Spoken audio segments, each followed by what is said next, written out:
இந்த ப்ராடக்ட் இப்படி இருக்கும்னு நான் நினைக்கவே இல்லை. அன்னைக்கு ஒரு நாள் காஸ்கோ போகும்போது பார்த்தீங்கன்னா இந்த அஞ்சரை பெட்டி என் கண்ணில் பட்டுச்சு. ப்ரைஸும் ரீசனபிளாக இருந்தனால வீட்டுக்கும் வாங்கிட்டு வந்துட்டேன். இந்த பேக் சைடில் பார்த்தீங்கன்னா டின் அப்புறம் ஆல் ஃபுட்ஸ் எல்லாமே வந்து ப்ராடக்ட் ஆஃப் இந்தியான்னு தான் போட்டிருந்தாங்க. இதில் மொத்தம் 7 குட்டி குட்டி கண்டெய்னராக வச்சுருக்காங்க. இது ஓப்பன் பண்ணி பார்த்துடலாம். அதுக்கு முன்னாடி இந்த அஞ்சரை பெட்டி எவ்வளோ டாலர் இருக்கும் அப்படின்னு யோசிச்சுட்டே இருங்க. இந்த வீடியோட கடைசியில் சொல்கிறேன்.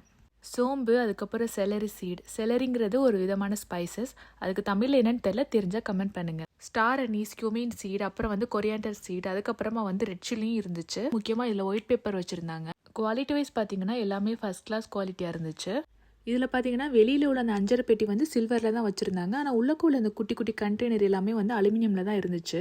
இதுக்கப்புறமா இதுக்கு கீழே உடன் போர்டு மாதிரி அழகாக கொடுத்துருக்காங்களே அப்படின்னு தப்பாக நினச்சிட்டேன். நீங்களும் அந்த மாதிரி தான் நினச்சிருப்பீங்கன்னு நினைக்கிறேன். அதுதான் இல்லை. லாஸ்ட்டில் இந்த மாதிரி தான் கொடுத்துருந்தாங்க. ஓவராலாக இந்த ப்ராடக்ட் வந்து $15 ஒர்த்தாக தான் தெரிஞ்சிச்சு. நீங்கள் என்ன மாதிரி நினைக்கிறீங்க அப்படிங்கிறத கமெண்ட்டில் லீவ் பண்ணுங்கள். உங்களுக்கு இந்த வீடியோ பிடிச்சிருந்தா லைக் பண்ணுங்கள், ஷேர் பண்ணுங்கள். மறக்காமல் எங்கள் சேனலை சப்ஸ்கிரைப் பண்ணிக்கோங்க. தேங்க்யூ.